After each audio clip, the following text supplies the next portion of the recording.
Bueno, buenas tardes a todos. Vamos a dar comienzo a esta charla de actualización. Para los que no me conocen, soy Gabriel Rodríguez Garrido, director ejecutivo del IPA, del Instituto Petroquímico Argentino. Bueno, en toda esta virtualidad de esta cuarentena estamos disponibilizando algunas charlas de actualización que creo que bueno, nos van a servir mucho para nuestro sector. Aquí en la audiencia veo gente de Techin, gente de Profertil, de Pampa, de Action, de YPF, de la Cámara Química Petroquímica, de APLA. Bueno, veo una muy buena concurrencia.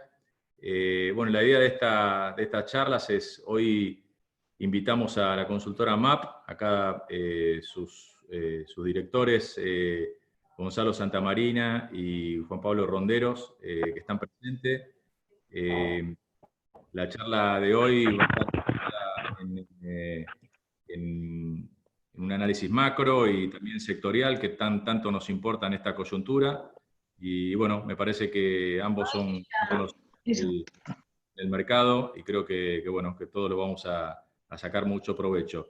Solo logística, les pido que coloquen en silenciar a todos. Yo puedo hacerlo también, pero les pido que ustedes lo hagan individualmente. Y hacia el final vamos a hacer algunas preguntas. Les pido que utilicen el chat para mandar las preguntas. Yo voy a hacer tipo un filtro y voy a tratar de representarlos a todos en esas preguntas, ¿sí? Así que utilicen el chat y coloquen silenciar. Y bueno, le doy la palabra a Juan Pablo. Juan Pablo, muchas gracias por este tiempo. Adelante. Bueno, hola Gabriel, gracias a usted. Ahí vamos de nuevo, hola Gabriel. Gracias a todos. Gracias a todos por participar. Como dijo Gabriel, vamos a tratar de hacer un pequeño recorrido por lo que desde MAP vemos como el escenario para Argentina, un escenario que está bastante complejo.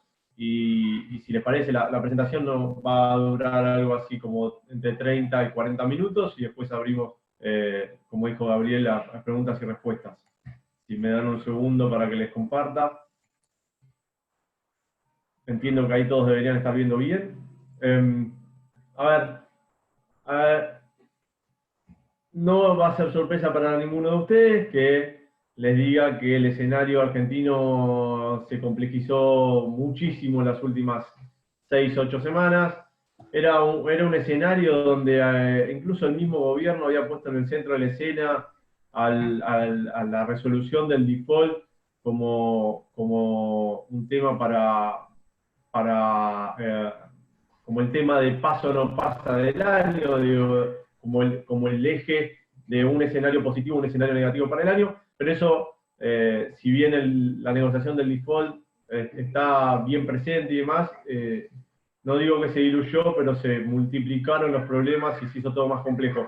En esa complejización de los escenarios, nosotros hoy estamos trabajando con una visión donde las dos dimensiones más importantes que creemos que hay que seguir son la destrucción de valor y la desestabilización de la economía. La destrucción de valor significa, como para que se entienda y se tangibilice, es cuántas empresas van a cerrar o no van a cerrar, cuánto empleo se va a perder, cuál es el poder adquisitivo que se va a perder de todos los consumidores, cuál va a ser el daño a la actividad económica, y por el lado de la desestabilización económica, estamos viendo, si quieren, lo que tiene que ver con la desestabilización nominal, es decir, cuál va a ser el déficit fiscal, cuál va a ser la emisión para financiarlo, cuánto de eso se va a trasladar a precios, cuánto de eso se va a trasladar a presiones sobre el tipo de cambio, la brecha y demás. Para poder analizar esas dos dimensiones que tienen esas variables clave, nosotros seguimos 5 factores. Uno es la duración de la cuarentena, otro es la crisis global y regional, que es muy profunda. La tercera es la efectividad de las medidas oficiales. La cuarta es la duración del default. Y la quinta, la estabilidad nominal día a día. Lo que vamos a hacer ahora es vamos a ir recorriendo estos factores después de que les presentemos nuestros escenarios en función de estas dos dimensiones para que después podamos ir entendiendo por qué decimos lo que decimos respecto de los escenarios. Cuando uno... Déjenme ahí está. Pero, ¿cuál es la respuesta de política económica o cuál debiera ser la respuesta de política económica a esta crisis? Y que determina muchísimo los escenarios y determina muchísimo esas dos dimensiones. Nosotros dividimos el análisis de esa respuesta de política económica en tres grandes etapas, que obviamente son tres etapas que están interrelacionadas, son tres etapas que se solapan, no hay una marcada división o frontera entre cada uno, pero es una aproximación metodológica para poder entender algunas partes y poder seguir también en un monitor o en un tablero de control de sus negocios, qué es lo que hay que mirar en cada momento. En esa metodología y en ese approach, nosotros creemos que hay una primera etapa que es lo inmediato, es una etapa de inmediato que empezó hace un mes, que debiera durar entre 2 y 4 meses más, donde el objetivo de política económica, el único objetivo de política económica, no solo en Argentina, en toda la región y en todo el mundo, es intentar que las empresas no cierren y que haya el menor impacto posible en la actividad y el empleo. ¿Qué se están haciendo? Medidas con una implementación muy rápida, muchas medidas que no están teniendo muy buena efectividad. La crisis es inédita, con lo cual hay que darle un poco la derecha, no solamente al gobierno nacional, sino a los gobiernos nacionales de toda la región, e incluso a los países desarrollados, que están un poco improvisando sobre la marcha, sobre cómo afrontar en lo inmediato esta crisis. Claramente, en los países como Argentina, las herramientas son más limitadas en su cantidad y en su capacidad, pero las primeras medidas tienen que ver con eso, y lo que hay que tratar de mirar en ese sentido es, otra vez, cuántas empresas pueden cerrar, cuántos empleos se pueden perder, y la distribución del daño. Digo, el daño no va a ser el mismo para todos los sectores. La distribución del daño por sector, por tipo de personas, por regiones, va a configurar un escenario político, social, económico de cara a los próximos 18 o 24 meses muy importante que hay que tener en cuenta cuando uno analiza la crisis. La segunda etapa, desde la que nosotros abordamos la problemática de la política económica, tiene que ver con el corto plazo. Nosotros el corto plazo lo estamos llamando el segundo semestre, que puede ser un segundo semestre que puede iniciarse en julio o puede iniciarse en septiembre, pero ahí donde el objetivo que debiera tener la política económica es de recuperación rápida, es decir, tratar de tirar a la cancha todo lo posible para que la economía vuelva lo más rápido posible y con una caída lo más chica posible al punto desde donde comenzó. Pero, ¿qué hay que mirar acá? Profundidad, extensión de la caída, con qué velocidad se recupera. También la forma de la recuperación. Digo, ¿cuáles van a ser los sectores favorecidos de esa recuperación? ¿Cuáles van a ser los factores favorecidos por la política económica, etcétera, etcétera? Y la última etapa que nosotros consideramos en la aproximación a la problemática desde la política económica tiene que ver con el mediano plazo, el 2021, que tiene que ver con la estabilidad macroeconómica. Es decir, ¿qué va a hacer el gobierno? ¿Y qué quiere hacer el gobierno con todo el paquete de medidas que está tirando a la cancha en los meses anteriores? Déjenme usar la palabra, la bomba nominal que está creando en estas últimas semanas y que creemos que va a seguir creando las próximas semanas que siguen. ¿Qué es lo que va a hacer el gobierno para evitar el descontrol nominal de esta economía? ¿No? Habrán escuchado muchos que hablan de un descontrol del tipo de cambio, una aceleración inflacionaria, algunos también están hablando de hiperinflación, etcétera, etcétera. En este marco, nosotros estamos trabajando con estos escenarios. Hoy, lamentablemente, dada la incertidumbre, dada la complejidad de las que les estoy contando, no hay un escenario robusto con el que nos sentamos cómodos. Nosotros cuando trabajamos con escenarios bases robustos, trabajamos con escenarios bases que tienen al menos más de 65% de probabilidad de ocurrencia. Hoy estamos trabajando en un escenario base que tiene solamente 40 y dos escenarios alternativos muy fuertes, como verán en el cuadro, en la matriz, de 25%. Estamos trabajando con escenarios múltiples, que eso genera que ustedes a la hora de analizar los planes de sus negocios tengan que tener plan A, B, C, D y algunos planes más, porque los escenarios son múltiples y se van moviendo muy rápido.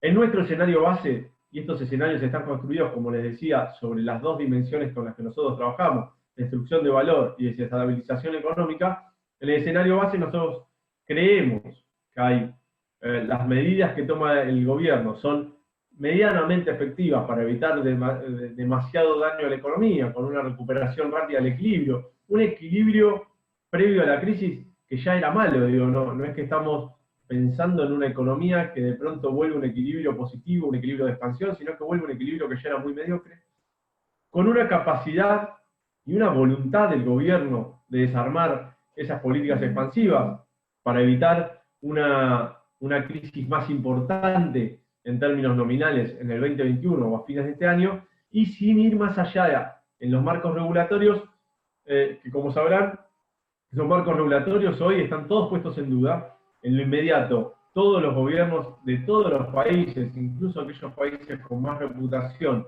están yendo más allá del límite en términos regulatorios, porque la crisis así lo amerita, pero en este escenario nosotros creemos que el gobierno va a ser capaz y va a querer, son dos cosas bien distintas, volver a marcos regulatorios apropiados para un new normal que todavía reconocemos.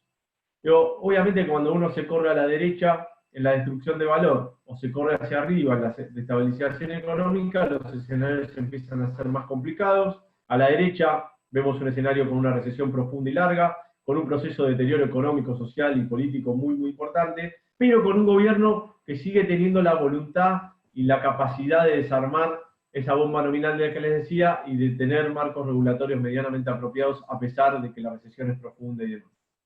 Por el otro lado, yendo hacia arriba, tenemos medidas inmediatas que sí son efectivas, volvemos al equilibrio rápido, pero el gobierno no tiene la voluntad de desarmar ni la capacidad de desarmar esas bombas nominales y los riesgos nominales y de estabilización económica crecen.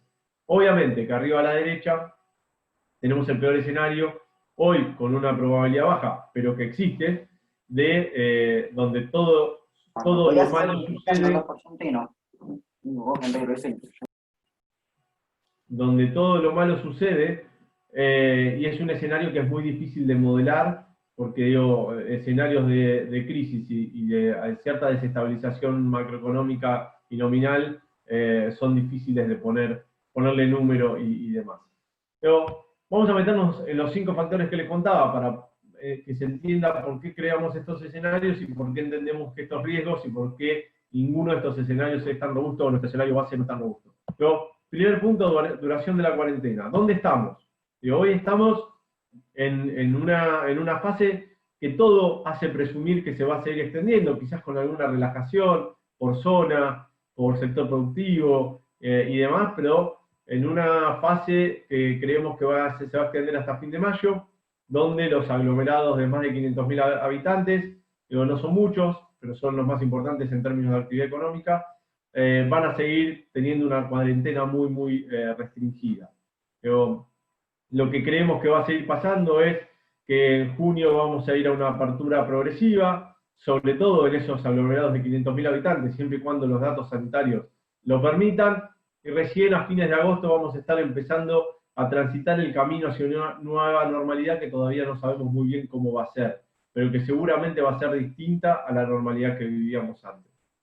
Pero el segundo factor que tiene que ver con la crisis global y regional, la verdad es que cuando uno mira los números son bastante elocuentes, ¿no? Pero uno mira a China y a Asia habiendo tocado el piso de la crisis en el primer trimestre de este año, no fue el primero que entró y es el primero que está saliendo, pero saliendo con una velocidad enorme. Digo, como verán en esta raya azul más oscura, la salida en B de China es impresionante, muy rápidamente cruza el nivel precrisis.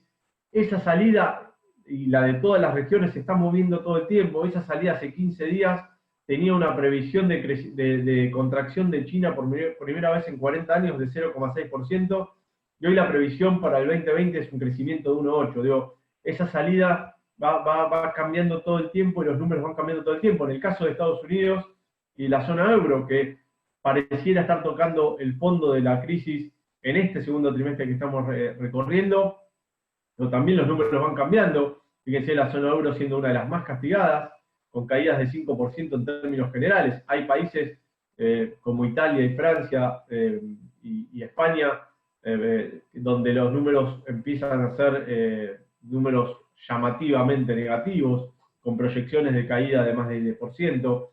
Digo, no el promedio de mercado, pero empiezan a aparecer esos números en el tablero. Con la zona euro cayendo 5% y Estados Unidos cayendo casi 4%.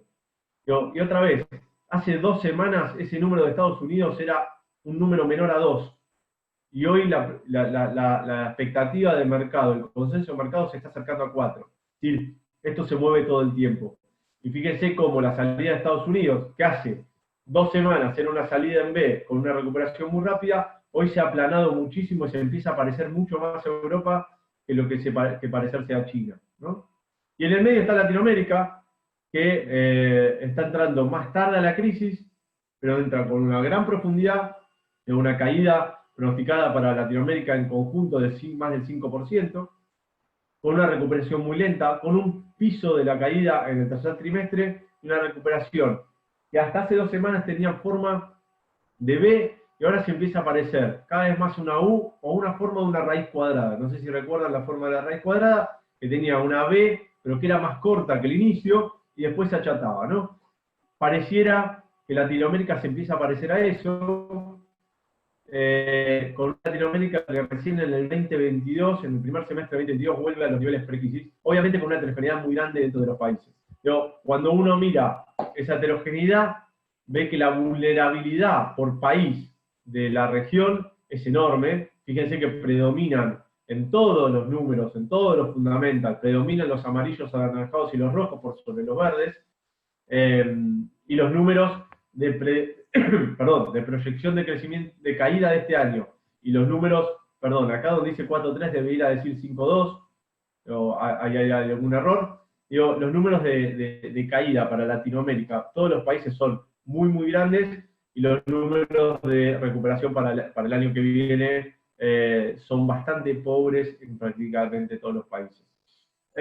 Digo, esto no es, quiero volver un segundo acá, esto no es menor. Para Latinoamérica, Estados Unidos es el principal destino de las exportaciones en su conjunto. Digo, 40% de las exportaciones de Latinoamérica son a Estados Unidos. Obviamente ahí pesa mucho México y Centroamérica, pero pesa menos Sudamérica, pero en Sudamérica siempre Estados Unidos está en el top 3 de los destinos de exportación. Y también es muy importante lo que pasa en la región, porque la región es el segundo destino de exportación de cada país en promedio dentro de Latinoamérica. Es decir, si Latinoamérica le va mal, al resto de los países y al entramado productivo de los países le va mal también, ¿no? Digo, esto no es una cuestión menor. Ni hablar China, ni hablar de la Unión Europea. Luego, tercer factor, las medidas oficiales y su efectividad. Cuando uno mira este pequeño tablero, ¿no? Digo, pues las medidas son más que estas que están, pero estas son las más importantes, digo, uno ve que el tamaño del paquete económico del gobierno hoy es de 2,7% del PBI. Es mucho. Cuando uno lo compara contra el promedio de Latinoamérica es poco. Latinoamérica está gastando 5,2% de su PBI promedio, ¿no? Y hay países como Perú que están gastando 12 puntos, Brasil que está gastando 10 puntos, y otros países que están gastando por encima de ese promedio. Pero la verdad que es lo que hay, porque tampoco es que Argentina tiene mucha capacidad para hacer mucho más, ¿no? El gran problema es la efectividad que tienen estas medidas, porque las primeras ideas que tuvo el gobierno, como por ejemplo el préstamo a pymes de 24%, era una idea con un supuesto equivocado de que el sistema bancario y financiero argentino tiene la capacidad y capitalidad para llegar a toda la economía, y eso claramente no sucede.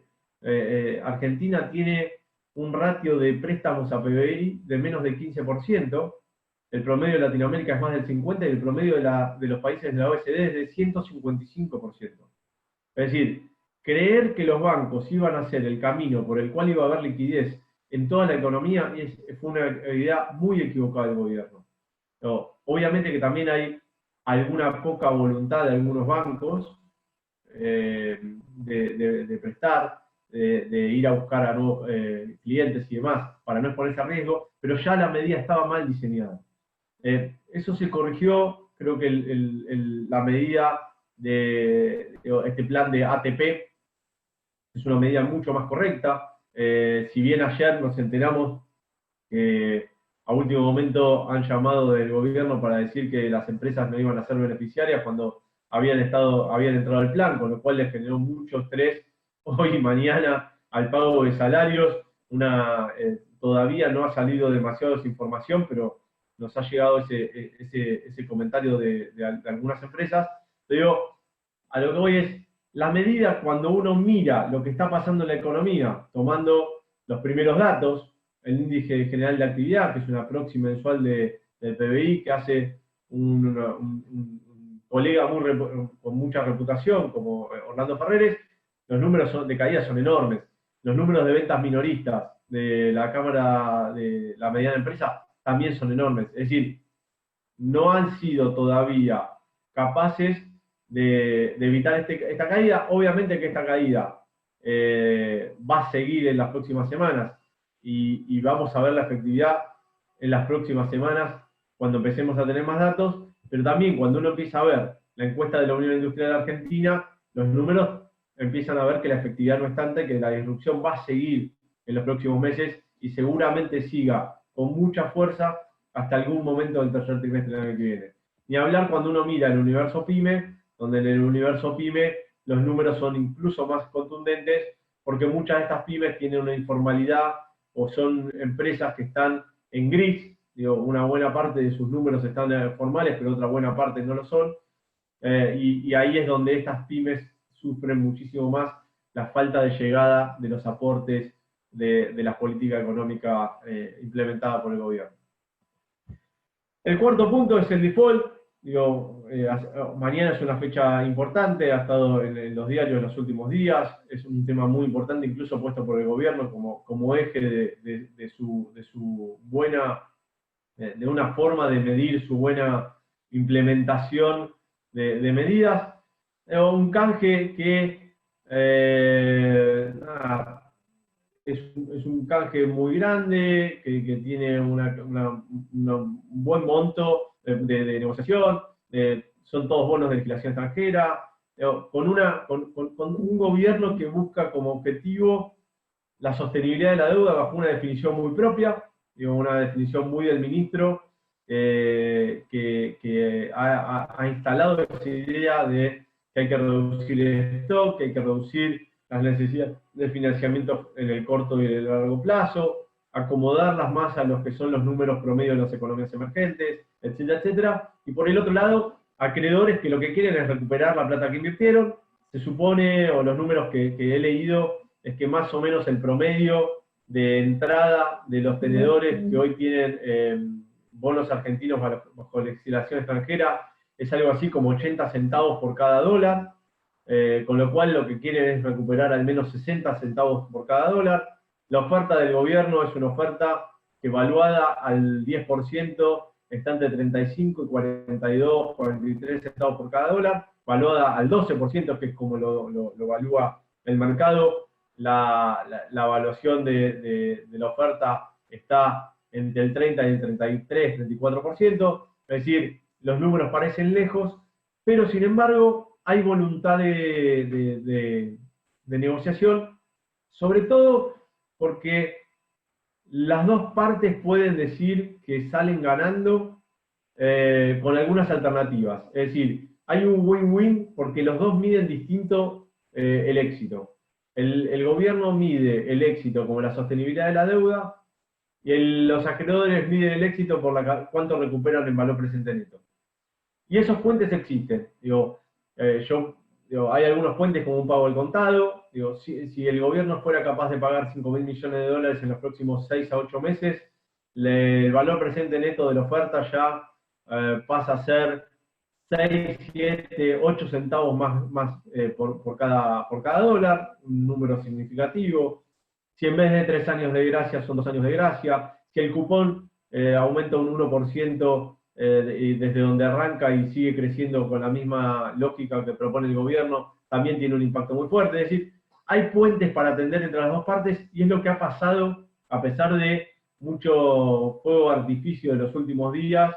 Es lo que ha pasado en negociaciones, en conversaciones subyacentes, que me parece que nos van a dar, que van a generar que esta negociación se extienda. ¿Qué es lo que hay que mirar en los próximos días? Bueno, mañana es un día que el gobierno puso como el vencimiento de la propuesta oficial. Hoy la aceptación extranjera de los tenedores es muy, muy baja. La aceptación a nivel local, pero que tiene poco impacto, es bastante alta. Se estima que es más o menos 2/3 de los tenedores locales de bonos bajo legislación extranjera. Ya le ha dicho el gobierno que aceptan, lo que pasa es que ellos es un universo muy chico, entonces pesan mucho, muy poco en el número total. Lo que entendemos es que el gobierno, porque tiene esa potestad sin incumplir nada, va a extender el periodo de caducidad de la oferta. No sabemos bien cuándo, una fecha puede ser el 22 de mayo. El 22 de mayo vence el periodo de gracia de los bonos que no se pagaron hace dos semanas. El gobierno tiene plazo hasta el lunes a la mañana para anunciar y comunicarle a la SEC de esta extensión del plazo. Creemos que eso va a pasar. Lo que entendemos es que es una decisión política y no una decisión económica, es decir, pasa más por una decisión del presidente y jefatura de gabinete que por el Ministerio de Economía. Y si eso sucediera, lo que debiera pasar es que el 22 de mayo, antes del 22 de mayo, el gobierno o pone una nueva fecha de vencimiento para la propuesta oficial o hace un acuerdo de standstill con los acreedores, un acuerdo mutuo, no puede ser unilateral, donde las dos partes dicen que no van a agredir a la otra parte, déjenme decirlo de esa manera, es decir, los tenedores de deuda no van a entrar en un juicio, o si el gobierno no paga el 22 de mayo, no van a ejecutar la cláusula de cross default para que se pueda seguir extendiendo la negociación. Si eso sucede, lo que nosotros vemos es un default parcial del gobierno el 22 de mayo, el gobierno no va a pagar 500 millones de dólares el 22 de mayo. Creemos que hay una gran chance de que se firme ese standstill, porque hay puentes tendidos entre las dos partes y hay voluntad y vocación para acordar. Si eso sucede bajo el paraguas del standstill, creemos que la negociación se puede extender unas semanas más, y para nosotros el punto límite, aunque nunca hay punto límite en estas cosas, es el vencimiento del interés del discount bajo legislación extranjera, que sumado 30 días de gracia que tiene para el pago, nos lleva al 30 de julio como el último momento donde esta negociación amigable bajo standstill puede funcionar. Este es para nosotros los hitos que hay que mirar en los próximos días para poder ir siguiendo el día a día de este factor. Última factor y nos vamos acercando al final. Lo que vimos fue en las últimas semanas un descontrol de los tipos de cambio, los tipos de cambio libre y el tipo de cambio legal, como es el blue, una brecha que se disparó, una brecha que sigue estando muy alta, un intento del gobierno de ponerle límites, haciendo más fuerte el cepo, tanto para empresas como para personas, como para fondos de común inversión. Eso no está funcionando.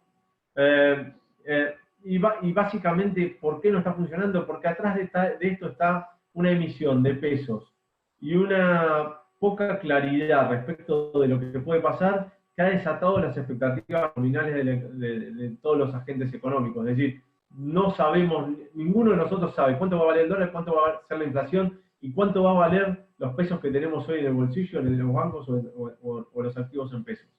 En ese marco es que hay que entender esta brecha, en ese marco es que hay que seguir estas variables, y fíjense que una sorpresa de estas variables es que entre el 17 y el 30 de abril, último dato disponible del Banco Central, hubo una estrategia muy fuerte de cambio de parte del Banco Central en términos de liquidez bancaria.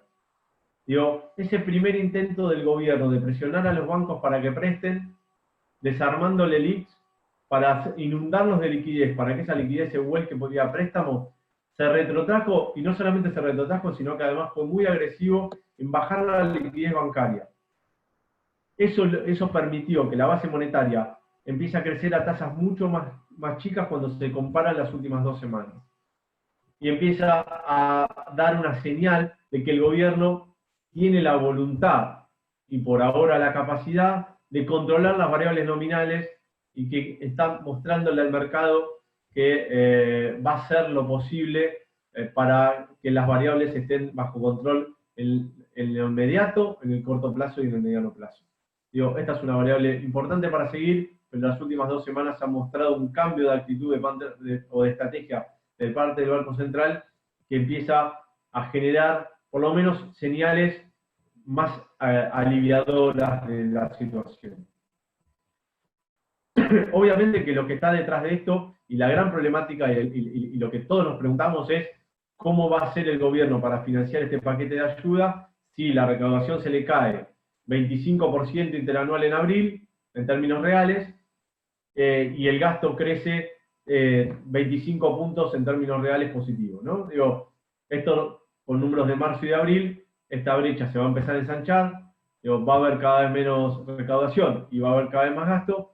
La única forma de financiar lo que tiene el gobierno es emitiendo, y ahí es donde las expectativas hoy están chocando y la estabilidad nominal está puesta en duda por los agentes. Yo creo que lo inmediato es una expectativa desmedida, pero es lógica. Lo que hay que chequear es que en las próximas 6 a 12 semanas el Banco Central sea capaz de ir controlando esta situación y mostrando señales de que le interesa que la cantidad de pesos en la economía no se dispare a niveles incontrolables.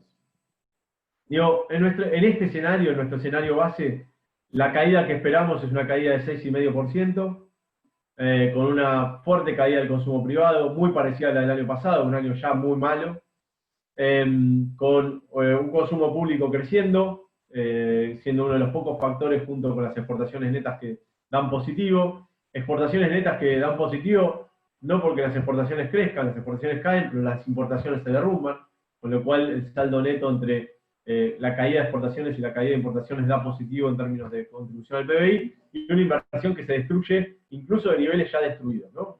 Estamos hablando de una inversión que, si no está en cero, más o menos, y sigue cayendo. Estos son nuestros escenarios de brecha y demás para el escenario base y para nuestros escenarios alternativos de 25%. Fíjense que son escenarios de una economía bastante difícil este año, una economía que se recupera pero muy mediocre el año que viene, con variables bastante malas y con un escenario alternativo bastante duro, con caídas de 8% del PBI, con una brecha que se sigue sosteniendo del 70%, con tasas de interés que son negativas en términos reales, con lo cual genera un problema de expectativas y de depreciación del tipo de cambio y de brecha y demás. Luego, una economía en los dos escenarios complicada, en el escenario alternativo, una economía bien difícil. Obviamente que acá no estamos viendo el escenario más, si se acuerdan, de arriba a la derecha, porque ese es un escenario que, como les dije, es muy difícil de modelar, es muy difícil de saber en una dinámica de crisis qué puede pasar con las variables. ¿Qué les recomendamos nosotros a nuestros clientes? Que esos escenarios macro tienen que ser solamente la base para analizar todo lo demás. Digo, nosotros tenemos una metodología en la que nosotros trabajamos con el contexto, trabajamos con la industria, trabajamos con los players, y de ahí salen 14 dimensiones en las que nosotros construimos escenarios a partir de esos 4 escenarios base. ¿Por qué? Porque en esta situación de incertidumbre total, lo que uno tiene que tratar de hacer es tratar de construir escenarios en lo inmediato, en el corto y en el mediano plazo, para que las decisiones que toma hoy estén ancladas en algún lado de esos escenarios. Y estas dimensiones, para nosotros, son las dimensiones que uno tiene que tener en cuenta en esa cabeza. Espero haberlos ayudado. Gabriel, sé que vas a difundir después la presentación, así que van a tener estos números en la mano. Abrimos preguntas y respuestas, si les parece bien. Buenísimo, Juan Pablo, gracias. La verdad que buenísimo la presentación. Tengo una catarata de preguntas. Voy a tratar de, me vienen llegando por mail, por el chat acá privado. Voy a arrancar con una, y si quieren me pueden seguir enviando, o público o por privado, las preguntas, yo las voy ahí filtrando. Una que me llegó por WhatsApp. Vos viste que la industria química, petroquímica es inicio de muchas industrias, ¿no? Y un poco capaz que la gran pregunta, pero que bueno, la tengo que hacer, es cuáles son los sectores que está viendo que se van a recuperar antes y cuáles van a estar más complicados. No sé si en algún análisis así sectorial podés rápido, yo sé que ahí vos lo mencionaste en el último slide, eso hay que hacer un doble clic, pero bueno, para dar un adelanto. A ver, es difícil saberlo porque es difícil entender hoy el new normal de cada uno de los sectores a los que vamos, ¿no? Pero sí me parece que los que tienen más capacidad de recuperación son el agro, por una cuestión natural de Argentina, a pesar de que el agro en los próximos meses va a tener precios bajos en el mundo, no va a tener un panorama muy bueno, pero me parece que el agro siempre tiene como una base muy alta como piso de producción y como piso de actividad económica, con lo cual el agro creo que va a mostrar algo medianamente bueno, no digo positivo ni nada, sino un escenario que no va a ser de derrumbe. Obviamente que todo el sector, casi un sector que se alimenta, ustedes se alimentan más que alimentan ustedes, todo el sector energético y todo el sector petrolero y demás va a estar muy complicado, porque no solamente tiene el efecto de la crisis global, sino que además tiene un efecto de una crisis propia. Todos los sectores metalmecánicos van a estar bien complicados también. Todo el entramado de la industria automotriz, todo el entramado de los bienes durables. En el mejor de los casos, si todo sale bien en nuestro escenario base, van a volver a un escenario de ventas y de producción parecido al que teníamos antes de la crisis, y ya ese no era un escenario demasiado positivo, pero estamos hablando del mejor de los casos. Y creo que lo que va a pasar, y lo que creo que tienen que entender, es que todas las cadenas de valor global van a cambiar. Creo que la petroquímica va a cambiar. Obviamente es un sector que cambia muy lento, porque es un monstruo que se mueve lento y con decisiones de largo plazo. Pero creo que van a cambiar y eso va a cambiar la configuración de sus clientes. Y también creo que un montón de cosas que en el mundo ya venían pasando y que se van a acelerar en el mundo, pero acá sin duda van a pasar, que tiene que ver con la digitalización de nuestras vidas, y que eso va a generar impacto en sus clientes o en los clientes de sus clientes, también van a cambiar. La venta de heladeras, la venta de autos, va a cambiar por completo, la construcción va a cambiar por completo, un montón de cosas van a cambiar por completo, y entenderlas va a ser fundamental para ver, si vos no entendés dónde están tus clientes o los clientes de tus clientes, va a ser muy difícil poder saber para dónde tenés que disparar. Me parece que hoy, en el medio de la crisis, nadie tiene mucha idea de para dónde va a disparar. Okay, no, buenísimo, gracias por la explicación. Voy a otra pregunta bien de coyuntura y parte de lo que hablaste, ¿no? Digamos un poco también tu reflexión. Vemos una gran emisión de pesos, baja en recaudación, complicación en la negociación de la deuda. ¿Qué riesgo de hiperinflación tenemos? Acá me preguntan. Mirá, en el escenario de 10% de arriba a la derecha de nuestra matriz, hay un riesgo de aceleración o de un fogonazo inflacionario, no de hiperinflación. ¿Y por qué la definición es distinta? Hiperinflación es un proceso que vos no podés parar, ¿no? Y que vos alimentás todo el tiempo. Un fogonazo inflacionario es cuando los precios se ajustan todos muy arriba, pero enseguida se desacelera y vuelve a niveles más bajos, no digo lógicos, más bajos. Hiperinflación es 89-90, donde no paraba. Fogonazo inflacionario es la crisis de 2001-2002, donde tuvimos 2-3 meses de muchísima inflación y después todo convergió a niveles un poco más lógicos. Con lo cual, hiperinflación, no veo un escenario de hiperinflación. Hay un escenario negativo con ese 10% que hay, donde hay un fogonazo inflacionario, pero creo que el gobierno, si el gobierno siguen siendo las personas que están hoy, y eso es un supuesto fuerte, ¿no? Porque digo, puede haber un recambio de caras, puede haber un recambio de cosas. Si las personas que están hoy siguen estando en el gobierno los próximos 6 a 12 meses, las personas que están hoy entienden que, digo, no discuten que la expansión monetaria genera inflación como sí lo han discutido otras personas. ¿Sí? Es gente mucho más lógica, gente que entiende cómo funciona la economía, digo, la economía moderna, con lo cual a lo que voy es, creo que es un gobierno compuesto por personas que entienden los riesgos y que no van a querer correrlos. Por cuestiones económicas, por convicción y por cuestiones políticas también. Ok. No, buenísimo, buen comentario. Acá otro que también un poco de coyuntura, pero estamos viendo un rol del Estado muy activo, ¿no? Y lo vemos en el mundo en general, pero acá, bueno, capaz que con un perfil ahí de asistencialismo. ¿Qué futuro vos le ves? Porque la verdad que con los problemas de caja que hay, y qué comentario podés hacer al respecto, digamos. ¿Ves que es algo que está para quedarse varios meses o bueno, es solamente en estos meses de coyuntura extrema?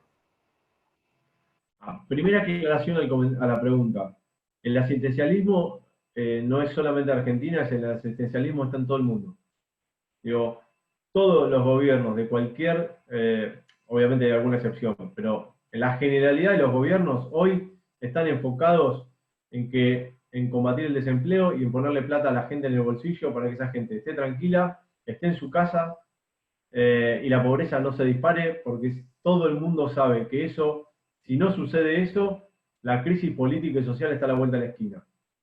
En todos los países, con lo cual ahí sí no veo una diferencia entre Argentina y otros países. Yo creo que el asistencialismo en todo el mundo vino para quedarse, no sé en qué forma, no en la forma en la que estamos viendo hoy, pero sí creo que vino para quedarse. En los países europeos se está discutiendo muy fuerte de nuevo el ingreso universal, ahora no me acuerdo el nombre, pero digo, ese ingreso universal que te pagan solamente por ser habitante, ¿sí? Se está discutiendo en serio. Era una discusión, obviamente, que los europeos se podían dar el lujo de dar, porque digo, tienen otras realidades, pero hoy se está discutiendo en serio. No es una discusión filosófica, no es una discusión académica, se está discutiendo en serio, con lo cual creo que algún modo de asistencialismo se viene, el New Normal en ese sentido también creo que va a venir por ese lado, y en Argentina creo que va a ser necesario contener el desempleo y la pobreza que viene, porque si no vamos a tener una crisis de magnitud. Digo, esto va a dejar a una buena parte de la clase media baja muy cerca de los umbrales de pobreza.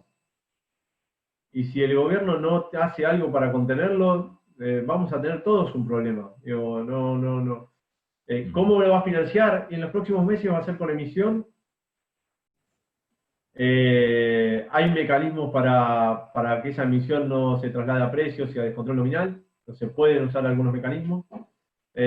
Apostando a que en algún momento, si vos resolvés el default, si vos lográs recuperar la economía, los números fiscales vuelvan a cierta normalidad. El gobierno mostró en los últimos ejercicios que mostró respecto de su oferta a los acreedores, no solamente una caída de 6,5% del PBI este año y un déficit de 3, sino que el año que viene espera una recuperación de 3 y un poquito, y que el déficit fiscal sea 1%. Es decir, en la cabeza del gobierno está que el año que viene no podés tener el mismo déficit fiscal que vas a tener este año.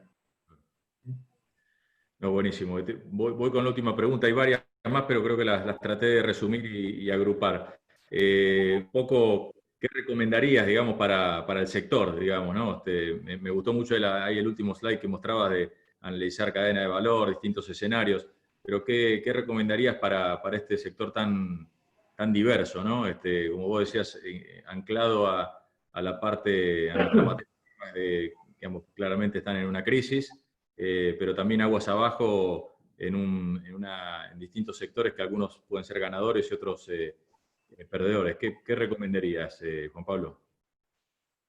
A ver, y ahí también le voy a pedir a Gonzalo que haga su comentario, pero A ver, yo siempre creo que el sector es un sector que tiene un potencial ganador en Argentina enorme. Eh, digo, por Vaca Muerta, por un montón de cosas, pero digo, creo que tiene un potencial enorme por la trayectoria, por la cantidad de años que está este sector, con el desarrollo que tiene, el know-how que hay instalado y demás. Creo que el new normal de todas las cadenas de valor global va también a impactar a la petroquímica y va a poner en duda quizás la dependencia de pocos centros de producción y de megafábricas para alimentar como única fuente de insumos para todo el mundo, y eso podría darle una oportunidad a Argentina. Obviamente que el problema es que Argentina siempre genera dudas. Digo, Argentina nunca te da la seguridad de ser, de respetar ciertas reglas y demás. Pero a mí, yo siempre veo al sector como un sector con potencial. Eh, Creo que Vaca Muerta va a suceder, quizás mucho más tarde de lo que pensábamos. Si Vaca Muerta sucede, el sector va a tener una mayor capacidad de crecer. No creo que el sector pueda crecer en el corto plazo, pero creo que el sector debiera pelear en esa cadena de valor global y en ese rediseño de la cadena de valor global tener un rol importante dentro de Sudamérica. No hay muchos lugares de Sudamérica donde haya petroquímica, eh, y creo que ahí hay una ventaja que Argentina puede llegar a pelear en esta idea de distribuir los riesgos de diversificación de producción para no depender de que otra pandemia o otra cosa por el estilo te deje casi sin negocio, ¿no? Gonza, no sé si querés hacer un comentario más. Sí, bueno, buenas tardes a todos y de nuevo gracias, Gabriel, por la invitación. Sí, complementando un poco lo que decía Juanpi, ¿no? A ver, en primer lugar, y me es un poquito imposible, voy a tratar de ser muy breve, pero me es imposible no repasar alguna de las cosas. Esta es una crisis inédita, es una crisis que va a tener un efecto económico enorme, probablemente como no se vio desde la Segunda Guerra Mundial o más, y va a tener un reordenamiento de las industrias muy, muy significativo. Nosotros decimos en MAP que los próximos 3 años se van a destruir compañías y crear compañías como nunca. En ese contexto, de las muchas tendencias, de las tendencias que empiezan a aparecer y las muchas que se aceleran, que ya existían, pero que se aceleran mucho, como muchos cambios en los hábitos de consumidores, mucha digitalización, etc. Yo creo que hay tres muy, digamos, grandes temas que impactan muchísimo esta industria y que son para mirar con muchísimo cuidado. En primer lugar, que Juanpi lo mencionaba claramente, el reordenamiento de las cadenas de valor. A nivel global me refiero, el mundo ya venía por primera vez, Juan siempre usa un dato de que del 2015 al 19 el comercio global creció menos que la economía global por primera vez en muchísimos años. Ya venía el mundo en algún proceso de, si vale la expresión, desglobalización muy, muy breve. Las cadenas globales están súper integradas y eso no solo no es fácil de revertir, sino que no se va a revertir drásticamente, pero sí seguramente eso se va a acelerar y eso va a ser un reordenamiento para la industria de ustedes sin ninguna duda. Obviamente eso no va a llegar a una nacionalización de las cadenas de valor, pero seguramente una regionalización mayor y a buscar esta enorme globalización en los supply chain. El driver fue obviamente la eficiencia y los costos, eso va a seguir estando, pero por otro lado va a haber, se va a buscar más flexibilidad y menos riesgo. Entonces esa me parece que es algo para analizar en mucho detalle, número uno. Número dos, el rol de los estados, vos lo preguntabas, Gabriel, el rol de los gobiernos, ojalá no traducido en asistencialismo, pero la verdad que llegó para quedarse mucho más fuerte de lo que era, digamos, va a haber, obviamente hoy es asistencialismo, después serán préstamos y entonces serán debt holders de empresas, serán accionistas de empresas y serán organismos reguladores mucho más fuertes. Y además va a haber, también pensando en los stakeholders públicos, la verdad que va a haber una destrucción de empleo muy fuerte y entonces el rol de los sindicatos también va a ser muy importante. Entonces es algo que yo miraría con mucho detalle, con mucha atención desde una industria como la de ustedes. Y el tercer lugar, que la verdad no es una respuesta directa, si me permitís, es que ustedes trabajan con muchas industrias, entonces me parece que el análisis de portafolio de sus demandas y segmentos de demandas es algo absolutamente central. Vos preguntabas, Gabriel, bueno, pero contame cuáles sectores van a crecer más o a recuperarse más rápido, etcétera. Es una muy buena pregunta que no tiene una simple respuesta, digamos. Esto es tremendamente heterogéneo. En todos los sectores va a haber la economía va a ser mucho más chica y todos los sectores van a sufrir y todos los sectores van a reducir su tamaño y en todos los sectores va a haber perdedores, pero en todos los sectores, aún en el turismo o los viajes internacionales, etcétera, va a haber ganadores. Entonces, me parece que como ustedes son un negocio B2B y el driver de ustedes depende de otros sectores y subsectores, el análisis de esas demandas y niveles de demanda de manera puntual es absolutamente clave para un poco drivear y refocalizar tus esfuerzos comerciales y tus focos comerciales.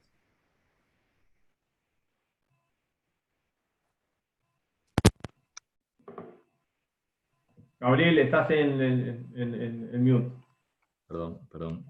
Soy tan ordenado que me puse en mute yo también. No, la Me verdad hiciste asustar a mí porque yo digo, uy, no escucho nada, estuve hablando un rato largo y nadie me debe haber escuchado. te dijo nada. No, bueno, primero la verdad que agradecerles, creo que un lujo, la verdad que muy, muy bueno y creo que el intercambio también estuvo bueno. Perdón si no transmití todas las preguntas, pero traté de unirlas y también cumplir con el tiempo, ¿no? Dijimos 1 hora y la estamos cumpliendo, así que la presentación la pueden tener si nos envían un mail, yo justo ahí escribí, nos envían un mail directamente, no la vamos a publicar, va a ser 1 a 1, pero sin ningún problema la compartimos. Bueno, la verdad que agradecerle mucho a Gonzalo y a Juan Pablo, creo que bueno, son aliados del IPA, son aliados de esta industria.